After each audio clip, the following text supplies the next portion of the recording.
In the summer of 1846, deep in the red clay heart of Georgia, a series of killings began that no one dared to speak of for generations. The bodies of slave catchers were found scattered along the riverbanks, their throats torn open, their hounds vanished without a trace. Plantation owners whispered of a curse, of a runaway who commanded the beasts of the swamp. His name, when spoken at all, was Ezekiel, a man born into bondage, marked by the moon, and feared by masters who believed him less than human. For decades, his story was dismissed as legend, a fireside tale meant to scare restless children. But in 1912, a hunter dredging the banks of the Oconee River unearthed a rusted iron collar engraved with the words, "Property of Abram Thorne." Inside, still wrapped in chain, was a single human bone. Tonight, we uncover the truth buried beneath that discovery, the uprising hidden in mud and memory, the man who turned the master's hounds against him, and the silence that followed. Before we begin, make sure to subscribe to this channel and hit that notification bell, because stories like this, stories they tried to bury, must be told. And I want to know, where are you watching from? Tell me your city or country in the comments, and let's see how far Ezekiel's story travels tonight, beneath the same silent moon that once bore witness to his vengeance. Now imagine this: the swamp at night, thick with fog, crickets hum, lanterns sway.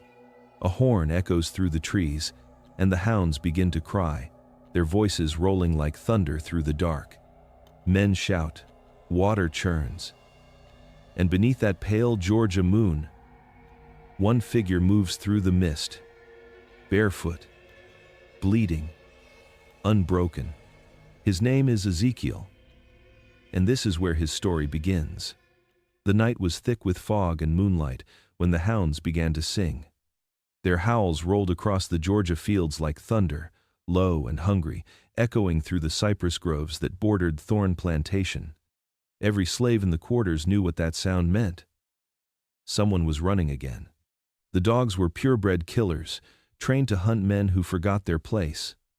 Colonel Abram Thorne raised them himself, feeding them on fear and flesh.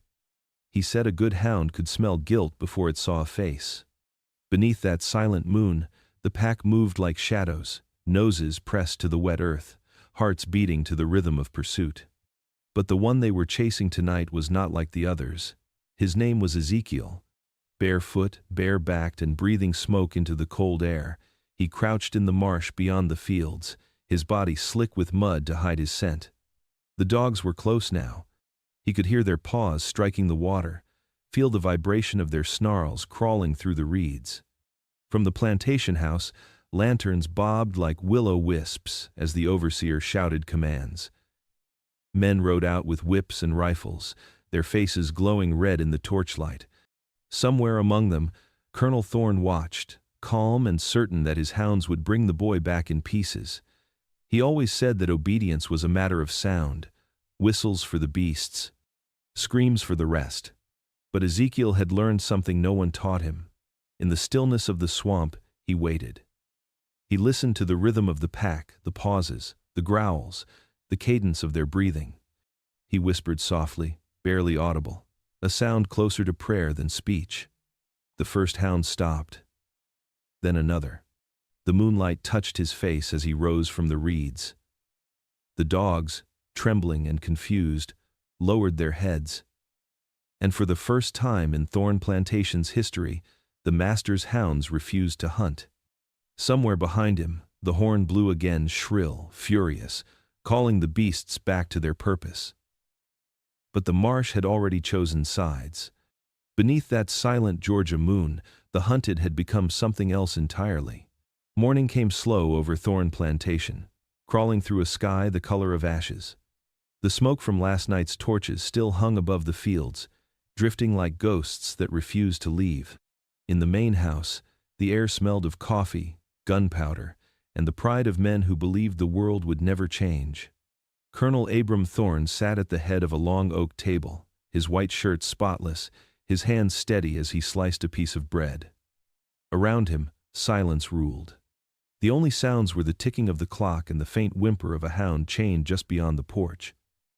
To Thorne, Silence was proof of order. To everyone else in that house, it was terror wearing fine clothes. Mistress Eleanor Thorne sat opposite her husband, pale and poised, her eyes tracing the silver spoon in her cup rather than his face. She had once been the prettiest woman in Jasper County, but fear had carved its mark into her beauty. Every time the dogs barked, she flinched. Every time her husband smiled, she felt the cold edge of his cruelty. The servants moved quietly through the dining room, heads low, breaths shallow. No one spoke Ezekiel's name, though everyone knew what had happened in the night. The hounds had failed, and failure in this house had a price. By noon, Fitch the overseer would be gathering the field hands, pretending it was business as usual while waiting for orders that would make an example of anyone. Outside, the plantation shimmered with false peace. Cotton waved beneath the sun, and the sound of cicadas hid the unease that lingered in every breath of wind. The big house stood proud and white against the red earth, its columns gleaming like polished bones. But underneath the surface, beneath the paint and wealth and ritual, the foundation was cracking. In the kitchen, Nana Roo muttered an old prayer under her breath as she kneaded dough. "The moon marked him," she whispered to Ruth, who froze mid-step. "The master don't know it yet, but the dogs do." They saw it. That night, as the lamps burned low and the fields fell quiet again, Eleanor Thorne stared through her window toward the woods. Somewhere beyond the trees, something was changing. She could feel it, like a storm gathering just beyond the edge of the world. Ezekiel was 16 when he first learned the price of pride. On Thorne Plantation, pride was not a word spoken aloud. It was beaten out of backs, buried in shallow graves, whispered only when the night was too dark for the overseer to see your lips move. But Ezekiel was different. He didn't lower his eyes when spoken to. He didn't shuffle his feet in the presence of men who thought they owned his soul.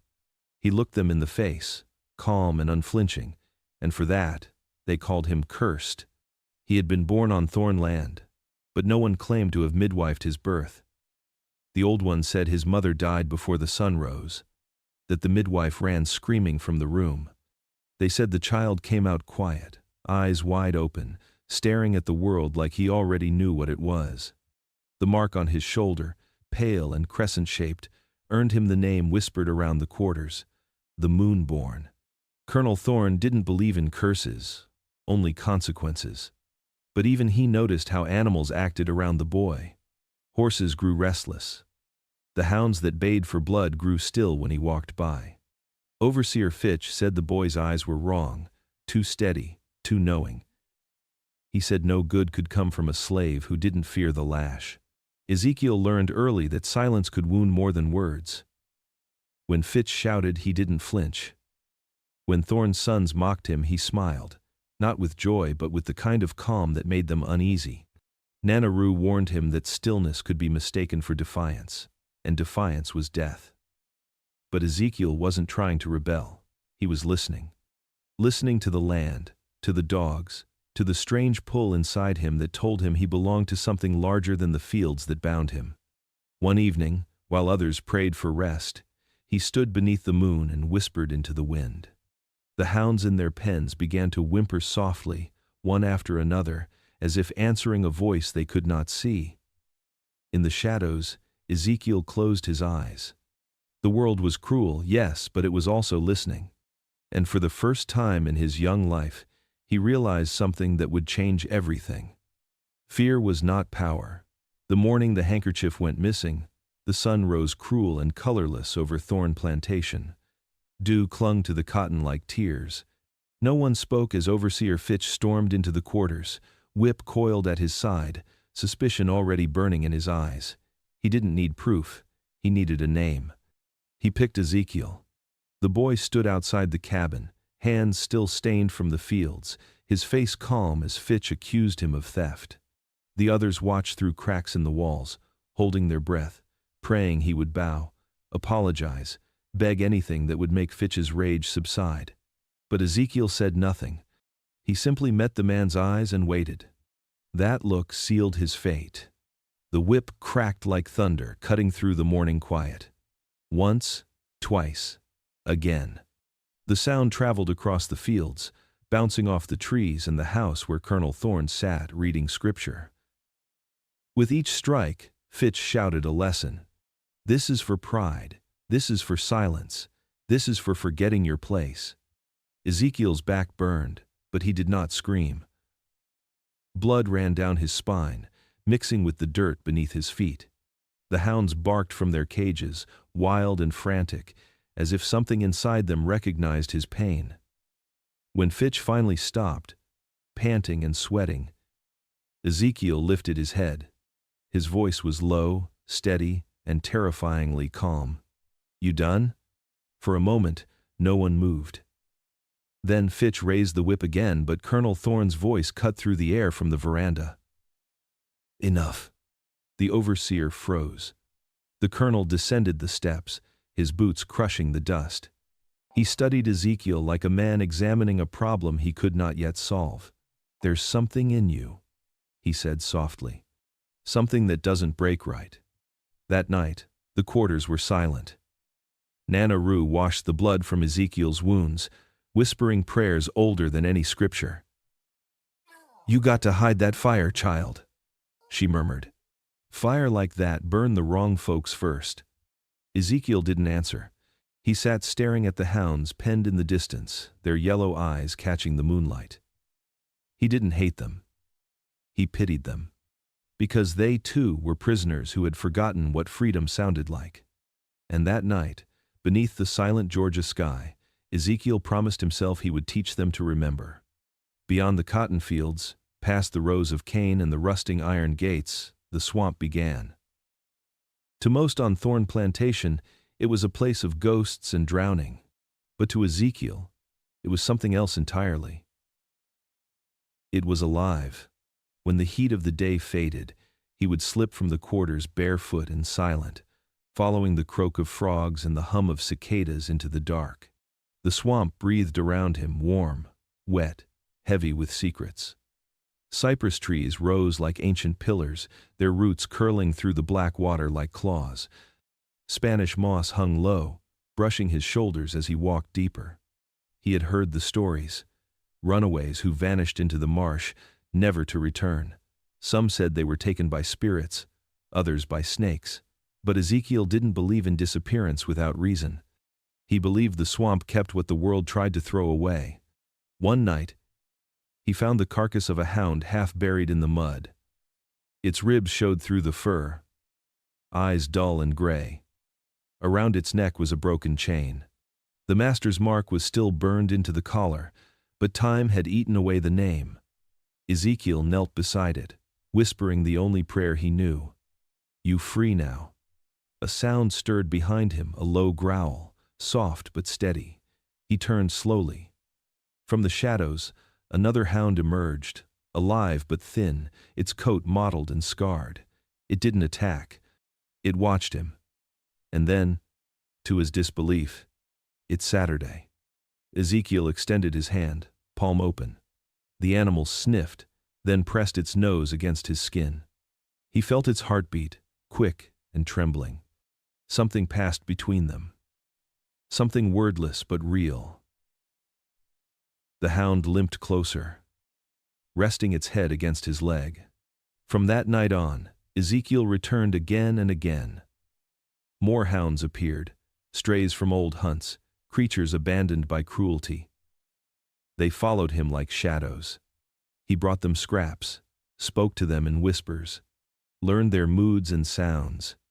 The swamp had taken what Thorne cast away and given it back to Ezekiel, reborn as something loyal only to him. By the time the moon reached its peak that summer, even the wind seemed to carry his name, and deep in the whispering swamp, a quiet rebellion had begun. The swamp was never truly silent. Even in the stillness, something always moved. Water shifting, crickets humming, the soft hiss of wind sliding through pine needles. Ezekiel had come to know every sound, every shadow. But one night, a new noise crept through the darkness, a rhythmic thud, metal against wood, measured and human. He followed it cautiously through the mist, until the shape of a man appeared between the trees. An old figure, bent but solid, wrapped in a coat that had seen 100 seasons. A lantern hung from a branch nearby, its light catching the edge of a rusted trap. The man looked up before Ezekiel could speak. "You're walking in a place that remembers everything," he said, his voice rough as gravel. "Even the footsteps of those who tried to forget it." His name was Moses Green. Some said he'd once been a trapper. Others whispered he had escaped from the cane fields years ago and simply refused to die. He lived where no white man dared to hunt, in a shack built from driftwood and iron scraps, hidden beneath the pines. Moses offered Ezekiel no welcome, but no threat either. He watched the boy with eyes that had seen too much. "You're not like the others," he said at last. "You move like someone who ain't afraid of the dark." Ezekiel told him about the Hounds, about the bond forming between them. Moses listened in silence, then reached for a small scrap of meat and tossed it toward a waiting stray. The animal didn't flinch. "Fear," Moses said softly, "is a chain tighter than any iron. The day you learn to make it listen, the chain breaks." Under that faint light, night after night, Moses taught Ezekiel the language of quiet power. How to move without sound, how to command without cruelty, how to let the earth carry his presence instead of his footsteps. When the lessons ended, Moses looked toward the distant glow of the plantation lights and muttered, "That man you call master, he built his house on bones.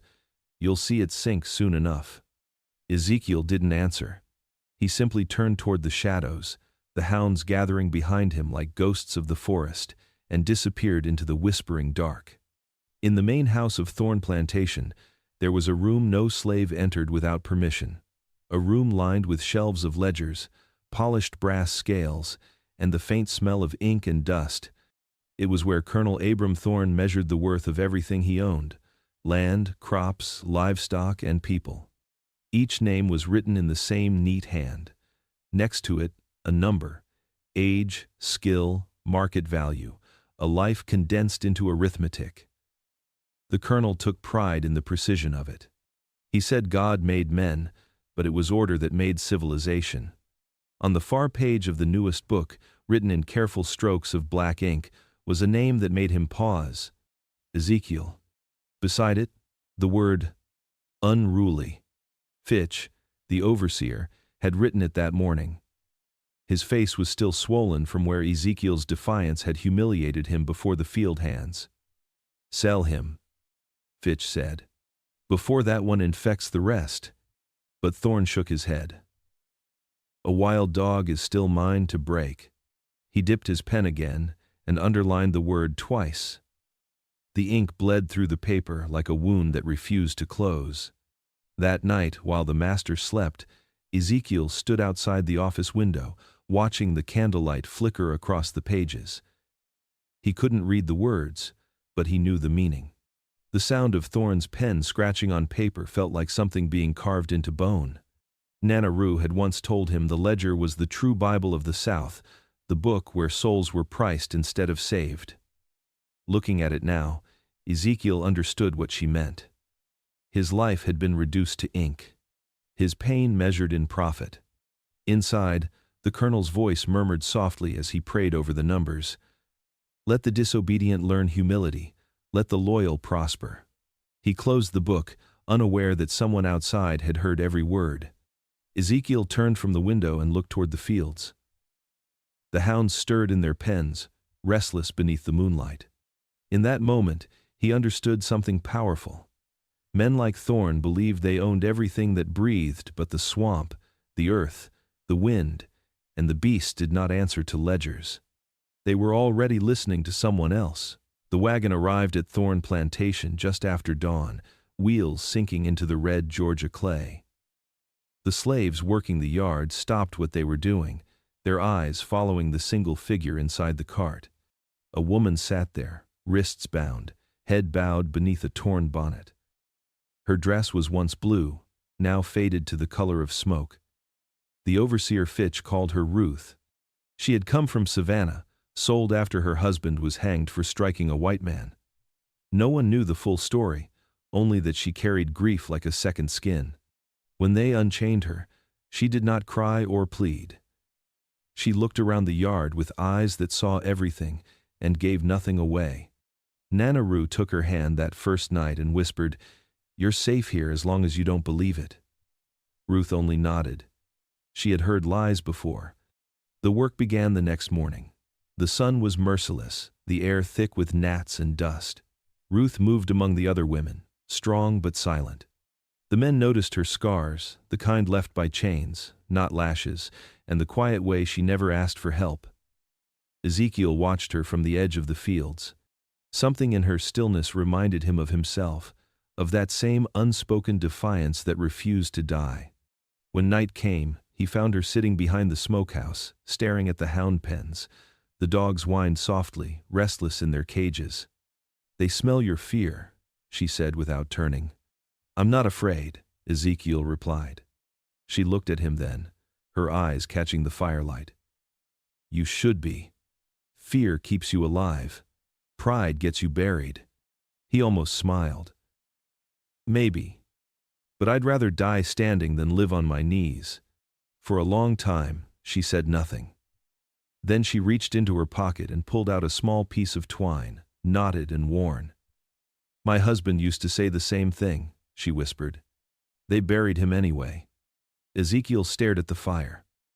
Somewhere beyond the smoke, an owl called, low and mournful. Ruth turned back toward the hounds. "One day, they'll answer to you," she said softly. "I can feel it." And in the hush that followed, even the dogs seemed to listen. The day of the trial began with celebration. Colonel Thorne called it justice.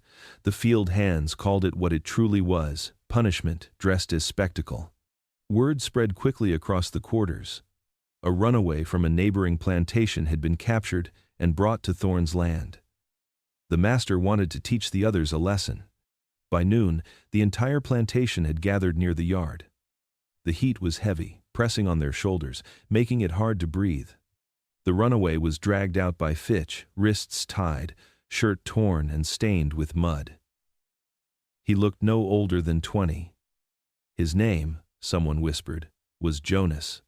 Colonel Thorne stood on the porch, hands folded behind his back. "This man," he said, "forgot his place. And forgetting has consequences." He signaled to Fitch. The overseer blew his horn. The hound pens opened. The pack burst forward, 12 dogs bred to kill. They circled Jonas, growling, snapping, their bodies tense with hunger. The slaves turned their faces away. No one wanted to see. But Ezekiel did. He watched every movement, every sound, the rhythm of the animals' breathing. He could feel the fear rolling off Jonas like smoke. "Let them work," Thorne said quietly.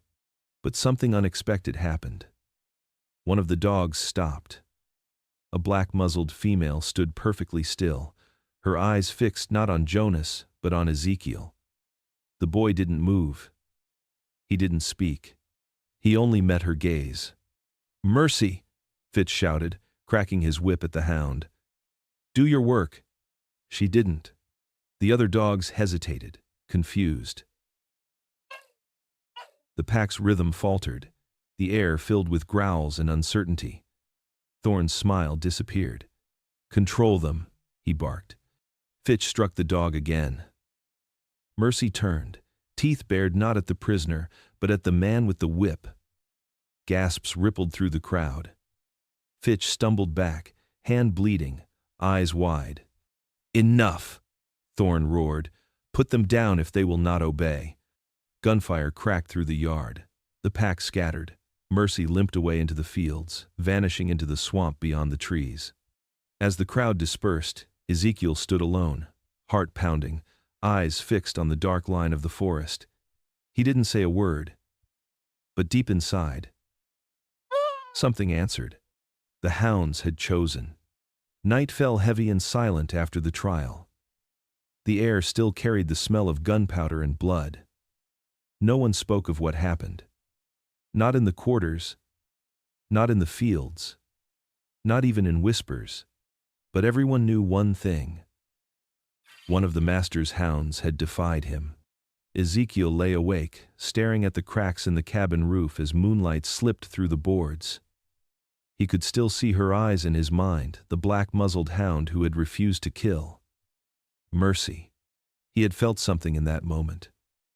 Something older than fear and stronger than pain. It was recognition. Long after the plantation had gone still, he slipped outside, careful not to wake the others. The air was thick with the hum of insects and the faint creak of chains. He followed the path past the barns, past the smokehouse, toward the edge of the swamp. He found her there, lying in the tall grass near the water's edge, her side bleeding where the bullet had grazed her. When she saw him, she didn't growl. She didn't run. She just watched him with those strange, knowing eyes. Ezekiel knelt beside her, hands trembling. He whispered softly, words without meaning, the way Nana Roo spoke to the dead when she prayed. He tore a strip from his shirt and pressed it to her wound. The hound flinched but didn't bite. "You're free now," he said quietly. "Ain't no one gonna make you do their killing again."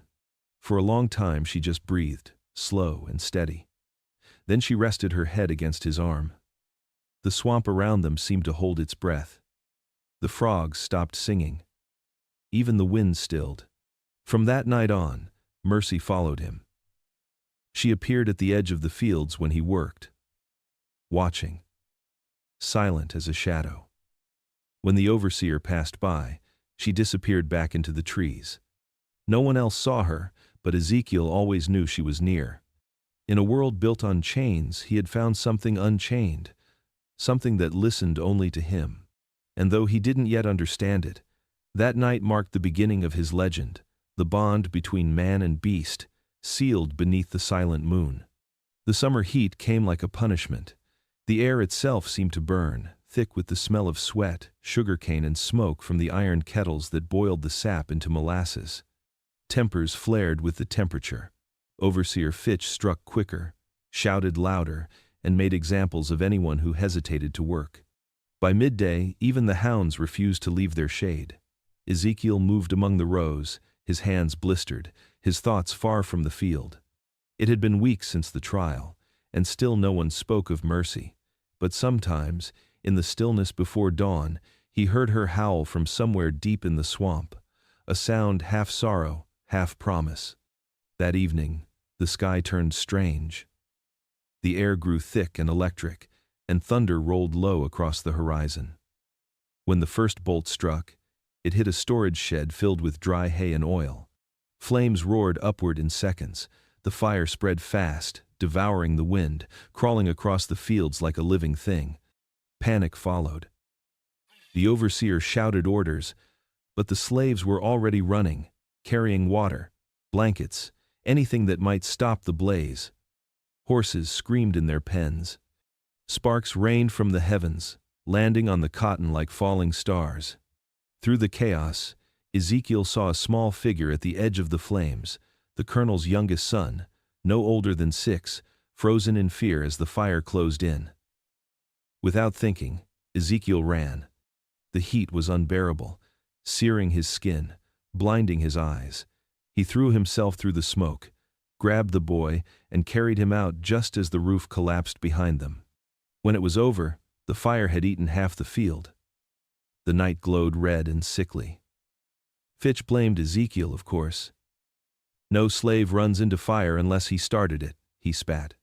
The colonel said nothing. He only stared at the boy asleep in Ezekiel's arms, then at the smoke curling toward the stars. "Take him back," Thorne said quietly. That night, Ezekiel sat outside the quarters, staring at the blackened horizon. From the swamp came a familiar sound, the soft, low howl of Mercy, calling through the dark. And for the first time, he howled back. By sunrise, the air on Thorne Plantation was thick with the smell of ash and accusation. The fire that had devoured the fields had also burned away the thin veil of civility that kept the master's cruelty hidden. Colonel Thorne walked the yard in silence, his boots black with soot. Behind him trailed Fitch, his face twisted with triumph. "He did it," Fitch said. "No one runs toward a fire unless he's the one who lit it. Thorn stopped. He looked at Ezekiel, his clothes singed, his arms bandaged where the flames had bitten him. The boy stood tall, despite the chains around his wrists. The colonel's youngest son clung to his mother on the porch, watching. Ezekiel met the master's eyes and said, "You know the truth." Thorn's expression didn't change. "The truth," he said slowly, "is what I decide it is." By noon, the wagon was waiting. The auction in Macon was scheduled for the next morning. Fitch tightened the iron around Ezekiel's wrists until the skin bled. The slaves gathered silently as he was led past them. No one dared to speak, but every gaze carried the same message: anger, fear, admiration. Nana Rue pressed a folded scrap of cloth into his hand when no one was looking. "Keep this close," she whispered. "A bit of home to remind you who you are." The road to Macon stretched long and cruel beneath the summer Sunday. The wheels creaked, the chains rattled, and dust rose like ghosts from the earth. At every turn, Ezekiel felt the pull of something unseen, a promise whispered through the wind. But fate had its own design. When they arrived in town, the auctioneer stood waiting on the steps, his ledger open. Before the sale began, the man coughed once, then twice, and collapsed before the crowd. The papers fell from his hands. The market descended into chaos. By dusk, the auction was canceled. The wagon was turned back toward Thorn Plantation. Fitch cursed under his breath the whole way. When Ezekiel stepped off the cart that evening, the hounds began to bark wildly from their cages. The swamp behind the field stirred as if calling his name.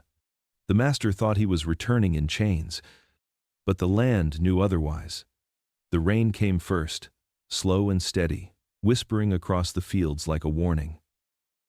It soaked the ash that still clung to the earth from the fire and turned the soil black and heavy. Thunder rolled over Thorn Plantation, deep and distant, like drums calling from another world. Ezekiel was back, but nothing felt the same. The others watched him in silence, unsure if he was blessed or cursed. Fitch swore the boy brought the storm with him. Even the master's horses reared when he passed, eyes rolling white. The hounds in their pens growled low but didn't bark. Mercy was still gone, yet sometimes, in the dead of night, her howl drifted through the rain. Nana Rue said the swamp spirits were moving again. "They restless," she whispered to Ruth. "They smell change in the air." By day, Ezekiel worked the fields like everyone else, head bowed, hands steady. But his mind was somewhere else. He could feel the pull of the swamp behind the trees, the way the wind shifted when he looked toward it. It was as if the land itself was waiting. Colonel Thorn felt it too, though he would never admit it. He began carrying a pistol on his hip, pacing the veranda each evening as lightning flashed along the horizon. He blamed Ezekiel for the unease that hung over his home. "That boy's poison," he told Fitch. "He infects the air we breathe." Fitch nodded eagerly. "Say the word, and I'll put him down myself." Thorn hesitated. "No, not yet." That night, a wind unlike any other swept through the plantation. It howled through the trees, rattled the shutters, and carried with it a scent of rain and iron. The hounds went mad, snapping their chains, throwing themselves against the gates.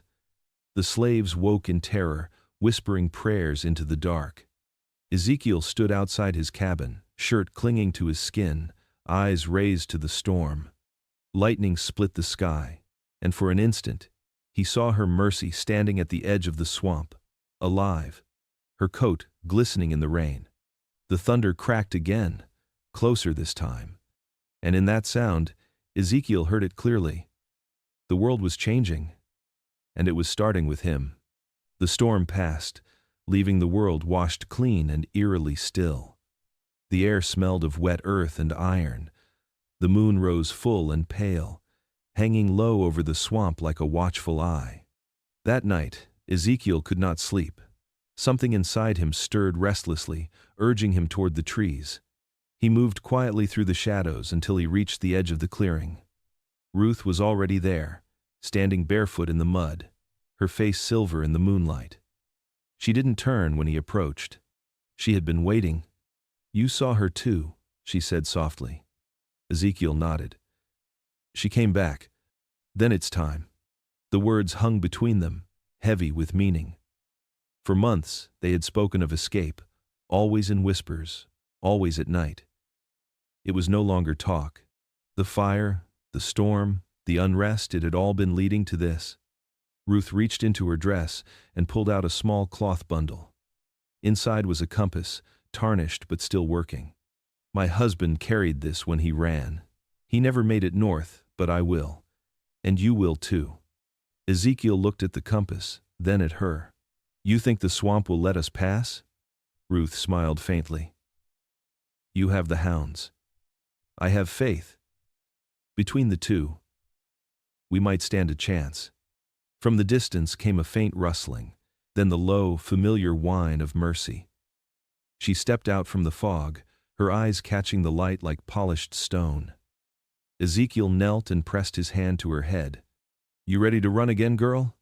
Mercy gave a low growl that sounded almost like an answer. Ruth placed her hand over his. 7 nights from now, when the moon begins to wane, we go through the swamp, past the river, north until the air smells different." Ezekiel met her gaze, steady and unflinching. "If they catch us, they won't," she said, cutting him off. Not with her leading. For a moment, the world held its breath. Then the wind shifted, carrying the distant echo of the plantation's bells.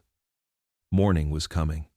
They turned back toward the cabins, walking side by side beneath the fading moon, their footprints filling slowly with water. And in that still moment, 2 souls made a promise that would change everything. The days after the storm were uneasy. The sky cleared, but the air still carried the tension of something unspoken. Work resumed, though no one dared to look Ezekiel in the eye. Even Fitch, whose voice usually cut through the fields like a whip, spoke quieter now. It wasn't mercy. It was fear. Ezekiel felt it too. The swamp watched him. The hounds followed him with their eyes whenever he passed. Mercy appeared at the edge of the trees at dusk, silent, her gaze fixed on him. It was as if the world itself was waiting for something to happen. It came sooner than anyone expected. That morning, Ruth was late to the field. Fitch noticed immediately. "Where is she?" he demanded. No one answered. He found her near the old well, her dress damp, her hands shaking from the cold. She had been fetching water, nothing more. But Fitch didn't care. He saw weakness as defiance. He grabbed her by the arm. "When I call, you come running, you hear me?" Ruth tried to pull away, but his hand tightened. The sound of the slap echoed across the field. Every head turned. Ezekiel felt his body go still, his breath vanish. Fitch struck her again, harder this time. "Don't," Ezekiel said. The overseer looked up, smiling. "You forget your place again, boy?" Ezekiel took a step forward. "Let her go." Fitch laughed. "Or what? You'll look at me?" The second blow never landed. Ezekiel moved before thought could stop him. He caught Fitch's wrist mid-swing and twisted. The overseer cried out as the bone cracked. Then the fury came, a lifetime of humiliation, of burned skin, of names spat like curses. Ezekiel's fist met flesh again and again until Fitch fell. The field froze. The world seemed to stop breathing. Blood pooled in the dirt, dark and thick. The overseer didn't rise. Ruth stared in horror and awe. "Ezekiel," she whispered, "what have you done?" He looked at his hands, trembling, stained red. "What I had to." The horn sounded from the house, sharp and shrill. Within minutes, men would come running with guns and chains. Ezekiel turned toward the swamp. "Run," he told her. She hesitated. "They'll kill you." He shook his head. "They already tried." Ruth ran. The others scattered. The hounds began to howl. But not all of them howled for the master. As Ezekiel disappeared into the trees, Mercy appeared beside him, eyes bright in the light. Behind them, voices shouted his name, bullets cracked the air, and the sound of pursuit filled the forest. The river waded ahead, swollen from the storm. Ezekiel plunged into it without fear. The water was cold and red with mud and soon, with blood. Behind him, the hunt had begun. Night fell like a secret over the swamp. The air was heavy, sweet with rot and rain. Somewhere far behind him, the horn still echoed, calling men to hunt, calling hounds to kill. But here, under the canopy of cypress and mist, the world was silent. Ezekiel moved through the water, chest deep, the moon mirrored in the ripples around him. His lungs burned, his body bruised from the fight, but his mind was clear. The forest had taken him in like a sun. The shouts of men faded, the noise of the world dissolved. Mercy padded along the shore beside him, her movements soft and sure. Her coat gleamed silver in the moonlight. Every now and then she would stop, lift her head, and listen. Ezekiel followed her lead. Somewhere ahead, another hound answered her call, then another. The swamp was alive with whispers, a low rumble that felt less like sound and more like breath. He reached a patch of dry ground and collapsed beside a fallen log. The earth was cool beneath him, the sky wide and endless above. For the first time since the fight, he allowed himself to feel the fear, the fury, the freedom. He looked at his hands, still stained dark from Fitch's blood. He wondered if God would forgive him, then remembered that men like Thorn had used God to justify chains. If forgiveness belonged to the same book that called him property, then it was no gift worth seeking. A soft growl pulled him from his thoughts. Mercy stood alert, her ears raised. Through the trees, shapes moved 3 hounds, sleek and strong, their eyes reflecting the light. They approached slowly, circling him, testing the air. Ezekiel didn't move. He spoke softly, words barely above a whisper. "Come." The dogs hesitated, then lowered their heads. Mercy walked to them, touched her nose to theirs, and returned to Ezekiel's side. One by one, the others followed. Above them, the moon hung motionless, bathing the swamp in silver. The hunt had found him, but it was no longer clear who hunted whom. Ezekiel rose, his reflection rippling beneath the silent moon. And somewhere, deep in the night, the first howl of allegiance broke the stillness. The men came before dawn. Their torches glowed like small suns, cutting through the mist that hung over the swamp. The sound of hooves echoed off the water, followed by the clinking of rifles and the low bark of orders. Colonel Thorn led them himself, his coat soaked with dew, his eyes sharp with rage. He had hunted men before, but never one like Ezekiel, never one who made him doubt who was truly in control. "Fan out," he ordered. "Bring me his body before sunrise." The hounds sniffed the mud, whined, and then fell silent. Their paws hesitated, their noses lifted toward the air, uncertain. Something about the trail made them uneasy. Fitch would have beaten them into obedience, but Fitch was gone, buried by the same man they now hunted. From the darkness, a shape moved. Mercy. She stepped into the faint glow of the torches, her black muzzle gleaming. The men froze. "There," one whispered. The colonel raised his rifle. Before he could fire, the rest of the swamp erupted. Shapes burst from the trees, dogs, half wild and furious, eyes blazing with the reflection of flame. They moved as one, a tide of snarls and muscle. The torches fell. Horses screamed. Ezekiel watched from the shadows, his breath calm, his face unreadable. The hounds no longer belonged to Thorn. They belonged to him. One man fell, then another. The swamp swallowed their screams. Thorn fired blindly, cursing, stumbling through the mud as water splashed up his legs. He turned toward the sound of breathing behind him, but it was already too late. Mercy lunged, teeth flashing white in the firelight. Thorn fell backward, his rifle sinking into the water. The hound stood over him, growling low, waiting for her master's command. Ezekiel stepped forward, his eyes meeting the colonel's. You taught them obedience, he said quietly. Now they've learned loyalty.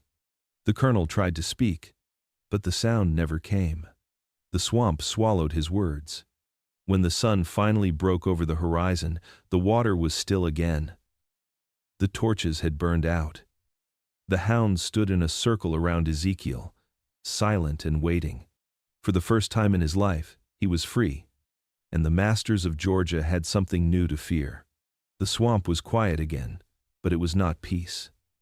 It was the kind of silence that came after the storm, when the air still smelled of blood and smoke, and the ghosts had not yet decided where to rest. The men were gone, some dead, some fled, but Colonel Thorne was still alive. He stumbled through the marsh, one arm pressed against his side, his fine coat torn and soaked with mud. His rifle was gone.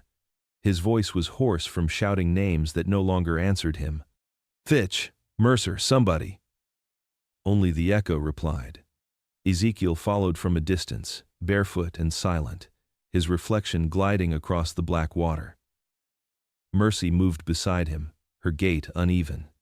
A streak of red stained her flank where Thorne's bullet had grazed her in the chaos. Each step left a trail of blood in the shallow water. Stay, Ezekiel whispered, but Mercy didn't listen. She pressed forward, the growl low in her throat. The bond between them had been born in pain, but tonight it burned like fire. Thorne reached a patch of dry ground and collapsed against the roots of a cypress. The moonlight fell across his face, revealing eyes that once saw the world as property. Now they saw something else: fear. You think this makes you free? He spat when he saw Ezekiel emerge from the trees. You think killing me changes anything? The world will hunt you down, boy. They always do. Ezekiel said nothing. He stepped closer until the water lapped against Thorne's boots. Mercy stood beside him, teeth bared, her breath hot in the night air. Thorne laughed, a broken sound. Go on then. Do it. That's what beasts do. For a moment, Ezekiel almost pitied him. Almost. Then Thorne lifted the pistol hidden beneath his coat and fired. The shot split the night. Mercy cried out, the sound raw and human. She lunged. The second shot never came. The water exploded in motion. Thorne's scream echoed through the trees, sharp and short, swallowed by the swamp. When it ended, only the wind moved. Ezekiel knelt beside Mercy, his hands trembling.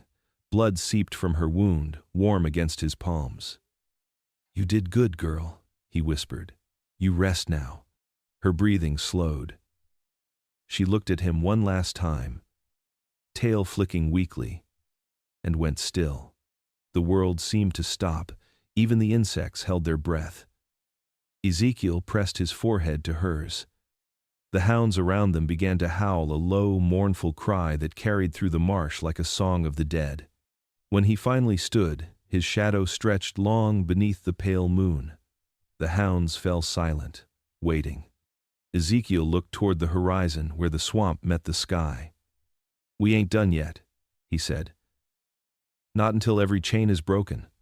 And with Mercy's blood still warm on his hands, he walked into the dawn. By the time the sun rose, the swamp was still again.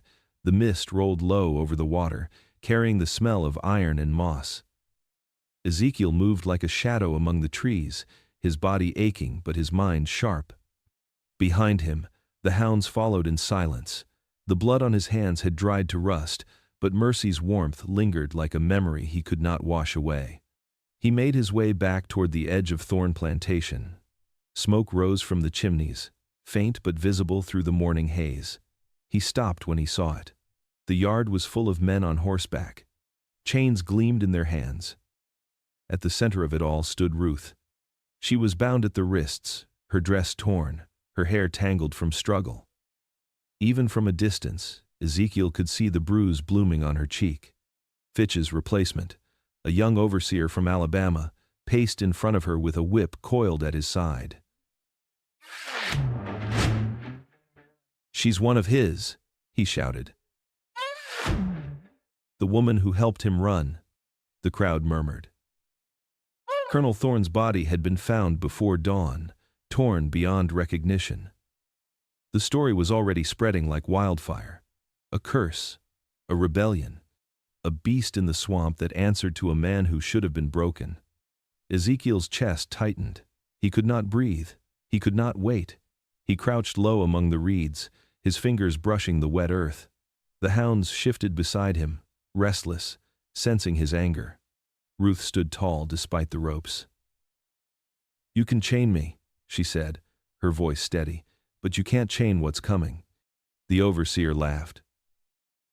"We'll see about that." He raised his hand. The whip cracked, but before it struck, a sound cut through the air, a low, rumbling growl that came from everywhere at once. The hounds had moved before Ezekiel gave the command. They burst from the trees in a blur of fur and fury. Horses reared. Men shouted. The whip fell forgotten to the ground. Ezekiel stepped from the shadows, his eyes locked on Ruth. She didn't cry out. She didn't move. She simply watched as the chaos unfolded around her, as if she had always known this moment would come. The overseer tried to run. He didn't get far. The hounds brought him down before he reached the fence. The others scattered, leaving only Ruth and Ezekiel standing in the yard, surrounded by the wreckage of the world that had enslaved them. Ezekiel untied her hands. "You're free now," he said quietly. Ruth looked at him, tears shining in her eyes. "Not yet," she whispered. "Not until we're gone." Ezekiel nodded. The hounds waited at the gate, their eyes reflecting the morning light. Together they stepped toward the open fields, the swamp calling softly behind them, the sound of freedom rising with the wind. The sun had barely begun to sink when the reckoning came. The light over Thorn Plantation burned gold and red, the color of endings. Ezekiel stood at the edge of the yard, the wind warm against his face, the smell of smoke already thick in the air. Behind him, the hounds waited silent, alert, loyal. Ruth was beside him, her wrists raw but free. Her eyes held no fear now, only certainty. Around them, the other slaves moved quietly, their faces hard, their tools clutched tight. The world had shifted. The air itself felt different. In the main house, men shouted orders, but their voices trembled. The new overseer barked commands from the veranda, waving his pistol, trying to summon obedience from those who had already stopped listening. The master's power had always lived in fear, but fear had changed sides. Ezekiel stepped forward. The hounds moved with him. Each footfall echoed across the courtyard like a drumbeat. The overseer turned, eyes wide. "Stop where you are!" he shouted. "You come any closer and I'll—" He never finished. The hounds surged forward in a blur of muscle and fury. The pistol fired once, a wild shot into the sky, then fell from his hand. The scream that followed didn't last long.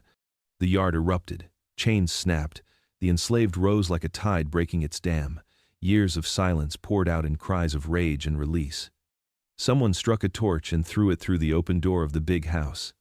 The curtains caught first, then the drapes, then the very walls. The fire spread fast, eating through wood and memory alike. Ezekiel watched the flames climb higher, their reflection dancing in his eyes.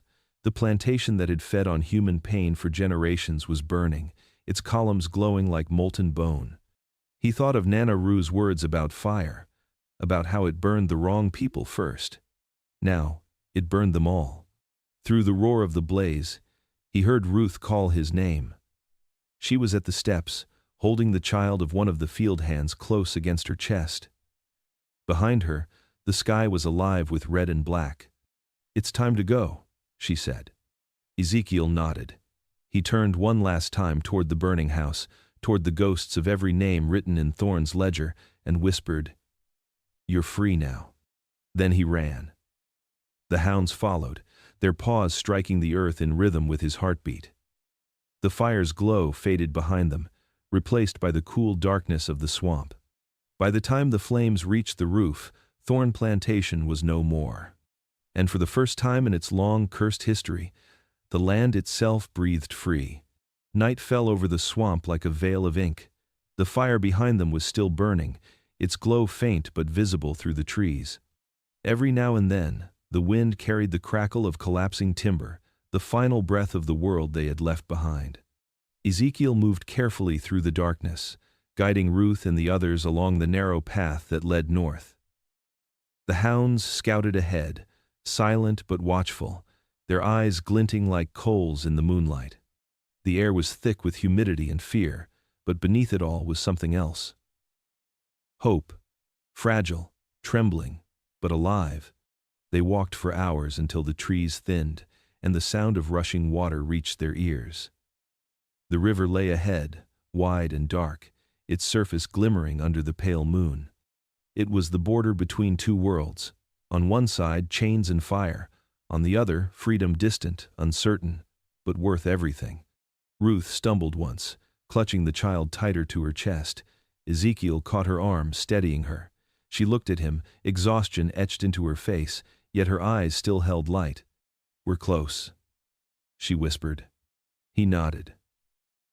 Close, but not safe. The hounds pricked their ears. In the distance came the faint sound of horses and barking dogs, real ones this time, trained to kill, loyal to the men chasing them. The hunters were coming. Ezekiel scanned the riverbank. The current was strong, too strong for a child to cross unaided. His gaze shifted to the old ferry dock, half buried in vines and rot. The ropes hung slack, the planks cracked, but it would float. It had to. He turned to the others. "Get on. Now." Ruth hesitated. "What about you?" "I'll follow," he said, though his voice betrayed the lie. The hounds growled low. Shapes moved in the trees, torches flickering, voices shouting.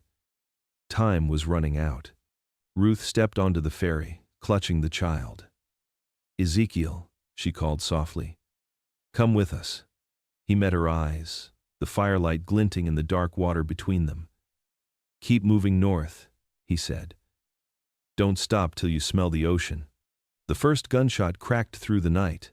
The hounds erupted into sound, fury and loyalty bound together in a single cry. Ezekiel turned, his body coiled and ready. He was not running anymore. The ferry drifted from the shore, the current pulling it toward the mist. Ruth watched as the figure on the bank grew smaller, then vanished into the trees. The river carried her away, the moonlight rippling across the surface. Behind her, the swamp echoed with the sounds of battle, of courage, of a man who refused to kneel. By dawn, the river was calm again. Only the hounds' faint howls lingered in the wind. Mourning and proud. The moon hung heavy over the river that night, swollen and pale, watching like an ancient witness. The water shimmered silver as the current pulled it north, carrying Ruth and the child toward a future still wrapped in fog. But on the southern shore, the swamp still burned with life and violence. That was where Ezekiel remained. He moved through the trees with the grace of something both man and legend. The hounds flanked him, their bodies slick with mud and rain. Gunfire echoed through the dark flashes of orange splitting the night, but the men chasing him saw only shadows, shadows that moved too fast, too quiet, too certain. The hunt dragged into the early hours. The swamp became a graveyard of sound. The thud of boots sinking in water, the cries of men dragged beneath the muck, the hiss of serpents disturbed in their sleep. The earth itself seemed to rise in Ezekiel's defense, swallowing those who sought to claim him. When the last shot faded, the forest fell still. Only the river whispered. The hounds circled him, panting, their eyes reflecting the moonlight. Mercy's offspring, loyal and fierce. They had fought until the air smelled of iron and smoke. Ezekiel stood at the edge of the riverbank. His breath came slow, each inhale tasting of salt and soil. He could see the faint outline of the ferry far ahead, Ruth's figure barely visible beneath the moon. He smiled, a small, tired smile, and sank to his knees. The swamp around him pulsed with quiet life. Fireflies blinked above the water like wandering souls. The hounds gathered close, pressing against him for warmth. He rested a hand on the largest of them, whispering words too soft for the world to hear. He looked up once more, the moonlight tracing the scars across his arms. In its reflection, He saw not a slave, not a fugitive, but a man reborn. The world had tried to bury him in chains and mud, but the earth had chosen differently. As the night deepened, his strength began to fade. The wounds from battle throbbed, his vision swam, but his spirit did not waver. He leaned back against the roots of a cypress, his eyes half closed, and listened to the sound of the river carrying freedom away from him. When morning came, the mist rose thick and white. The hounds lay beside him, heads lowered, guarding their master's still body. Above them, the sun broke through the trees, warm and golden, touching the swamp with light for the first time in years. Some said they found him there, peaceful, his hand still resting on the head of a hound. Others said he walked away beneath the silent moon, leading his pack north, toward the horizon. Whichever story was true, one thing could never be denied. The master's world had ended, and Ezekiel had become its final reckoning. Years passed, and the world changed. The war came and went, leaving graves where cotton once grew. The plantations rotted back into the earth that had cursed them, and the names of men like Colonel Thorne faded into dust. But the stories did not die. Some things never do. In the small towns along the Georgia riverbanks, people began to whisper about the man in the swamp. They said he could walk through water without leaving ripples, that he moved with wolves and dogs that answered only to him, that under certain moons, when the mist was thick enough to hide the stars, you could still hear him calling to them, his voice carrying like a prayer. They called him Ezekiel of Georgia, the moon-marked slave who turned the master's hounds against him. Children grew up hearing the story by firelight. Parents warned them never to wander too far into the swamp at night, for that was sacred ground. Some said he still guarded the river crossing, guiding lost souls who tried to escape through the same waters that once carried Ruth to freedom. Others swore they saw him in the reflection of still ponds, his pale eyes glowing like the moon itself. In one old church near the edge of Street Helena Parish, a faded book was found during renovations. Inside were names written in a careful hand: Thorne, Fitch, dozens more. And beside them, crossed out in dark ink, a single word: redeemed. No one knew who wrote it, but those who believed said it could only have been him. As years turned to generations, the story of Ezekiel became something larger than a man's life. It became a promise whispered among those who still fought to breathe free. They said the mark on his shoulder was not a curse but a blessing from something older than any master's God, a mark of balance. A reminder that no chain forged by cruelty lasts forever. And on nights when the moon rose full and the river shone like glass, old men would pause in their telling and look toward the trees. They would lower their voices and say, "He's still out there. He never left. The swamp keeps its own." The wind would stir, and the dogs in the distance would begin to howl. Not in fear, but in memory. No one ever found his grave. No one ever found his bones. But deep in the marshlands, where the moonlight never dies, the water still ripples, the hounds still roam, and a single figure walks between the trees, quiet and eternal. And so the story endures. They called him Ezekiel of Georgia, the man who taught the hunted how to rise, the one who became the storm beneath the silent moon. The swamp sleeps now.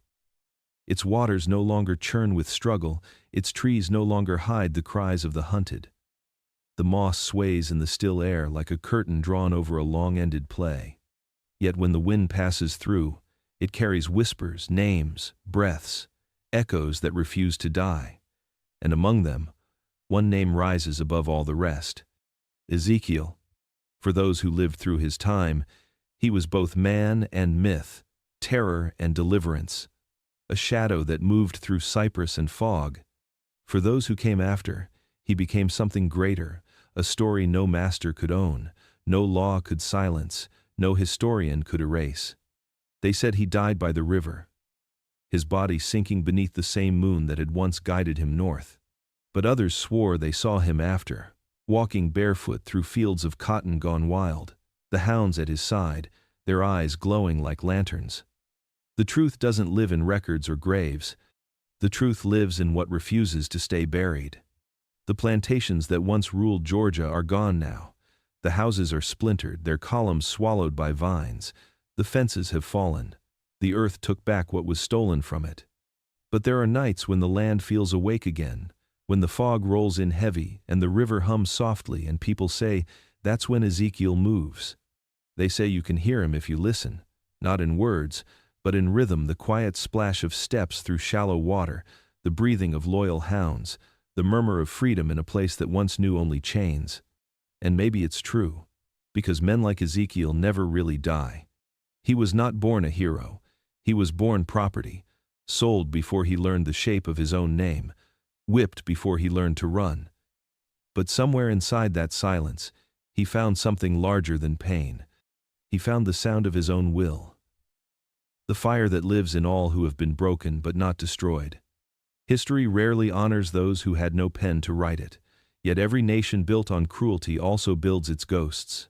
And sometimes those ghosts rise, not to haunt, but to remind. Ezekiel was one of those reminders. He reminded the South that no chain could last forever. He reminded the world that every cruelty plants its own reckoning.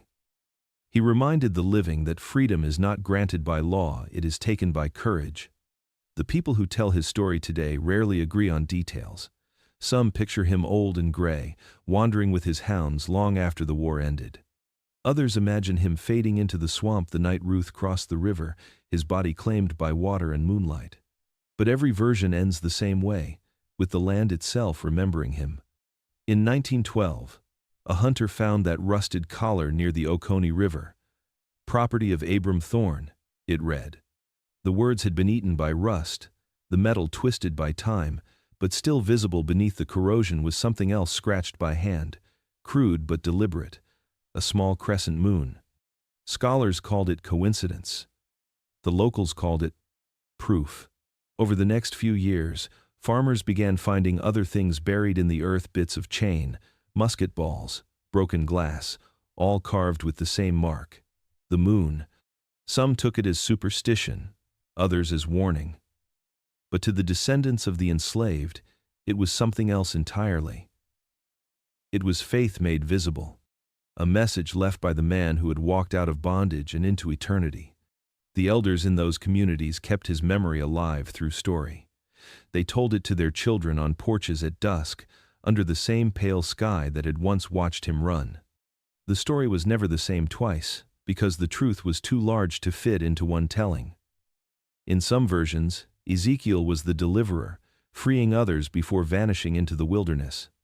In others, he was vengeance itself, the voice of the land striking back. But all agreed on one thing: his spirit lived on. And in a way, it did, because the years that followed his death carried his defiance forward. When the war ended and the country tried to rebuild itself on the ruins of blood and cotton, new chains appeared, ones made of law instead of iron. Yet, even then, the story of Ezekiel endured. It spread from river towns to city streets, whispered in churches, sung in secret hymns. He turned the dogs, they said, and the night turned with him. Generations later, when the struggle for freedom began again in a new century, his name surfaced like a memory too powerful to drown. Marchers carried signs of moons and hounds, not because they remembered the details, but because they felt what he represented, the courage to resist, even when resistance feels impossible. And that is why the moon still matters in the story of the South, because long before it was a symbol of romance or light, it was a witness. It saw the whips, the chains, the auctions. It saw Ezekiel rise from the mud and turn pain into power. It saw him walk into legend. The land remembers him even now. The cypress trees stand like sentinels, their roots tangled in the same earth that once held his footprints. On some nights, when the air grows still, you can almost see him at the water's edge. His braids glint faintly in the moonlight. His beard moves with the wind. The hounds wait beside him, patient and silent. And if you listen closely, there is a rhythm in the distance, the quiet thump of bare feet against wet ground, the echo of freedom walking home. People who live near the river still tell the tale. Truck drivers passing through claim they've seen him in their mirrors, just for a moment. A tall, thin figure at the edge of the road, eyes reflecting light like an animal's. They say if you ever hear dogs howling in perfect harmony on a moonlit night, you should stop and bow your head, because that's Ezekiel passing by, making sure the world still remembers what it tried to forget. And maybe, just maybe, he's not haunting the South at all. Maybe he's guarding it, watching to make sure no one ever tries to rebuild the cages he once escaped. The truth about stories like his is that they never really end. They breathe with the people who tell them. They change shape with every voice that carries them forward. They become part of the land, the rivers, the silence. Ezekiel's name may never appear in a textbook. His deeds may never stand beside generals or presidents. But when the night is quiet, when the moon is full and the world feels ancient again, his story rises like mist off the river, gentle, persistent, eternal. So tonight, as you finish hearing his tale, look outside, find the moon. It's the same one that shone over him centuries ago. The same one that watched as he turned the master's hounds into symbols of loyalty instead of fear. The same one that bore witness as a man who was never meant to have power became legend beneath its light. The world has changed since then, but the fight against cruelty has not. It wears new faces, speaks new languages, hides in new systems. And yet, every act of resistance, every refusal to kneel, carries his echo. Every moment of courage is a continuation of what Ezekiel began beneath that silent Georgia sky. Because in the end, his story is not about vengeance, it's about balance. It's about the moment when the world remembers what it owes, the oppressed. It's about the sound of chains breaking, not in noise, but in memory. The swamp is still. The moon waits above. The air carries the faint cry of hounds somewhere far away. And if you listen closely enough, you'll hear something deeper. A voice beneath the wind, soft but certain, saying, "I am still here." And so, as this story closes, remember him not as a ghost, but as a symbol of what cannot be killed. Dignity, courage, truth. Remember the man who taught the South to fear its own cruelty, the one who turned darkness into deliverance. He was born in bondage. He died in legend. His name was Ezekiel of Georgia, and the moon never forgot him.